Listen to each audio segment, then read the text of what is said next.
So our data was a huge mess. Obviously, we brought our data over from our previous CRM. I think it was EZA. I'm not sure, it was before my time.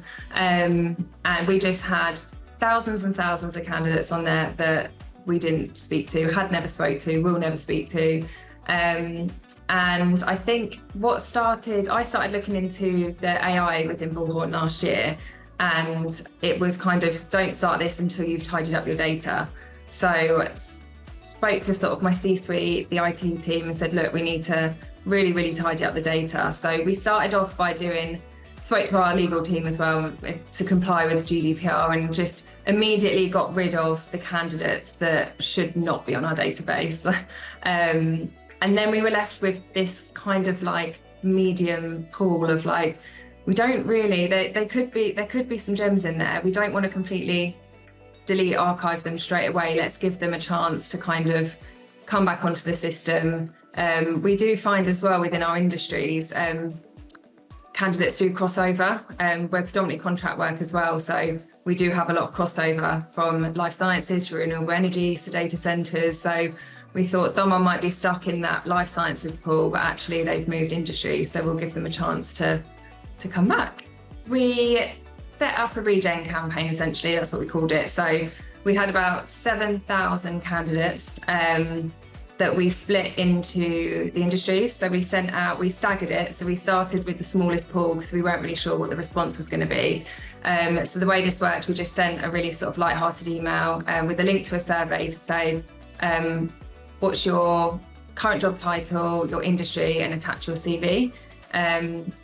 And they went into a hot list. So I think it's so easy to kind of set this campaign up, but I wanted to protect the brand as well. So I never want to be that recruitment agency that draws candidates in and then no one speaks to them. So we had them coming straight back into an industry focused hot list, and our consultants are split 180. So we've got candidate consultants and sales consultants.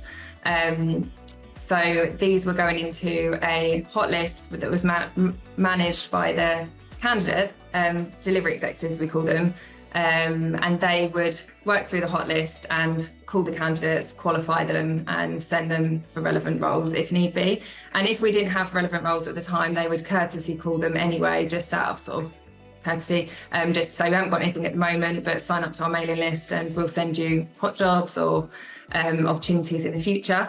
So yeah, we started with the smallest pool and worked our way up, and that's sort of to kind of avoid overwhelming the team as well. They've got their day jobs to do, right? Then we've all of a sudden got 7,000 candidates that we want to brush past them. So I think we started this in April, and it ended about a week ago officially, but naturally candidates are still falling into those hot lists and then they're still being checked. So yeah, I think that's it. And then very pleased to say we actually made a placement, and it was a very quick turnaround, this placement. It was a candidate that was added on Bullhorn into August 2015. I think they applied for a job, hadn't been spoken to since then, so literally nothing. We sent them the regen campaign. They submitted their data and they actually applied for a job straight away as well. So we'd immediately kind of reminded them about us.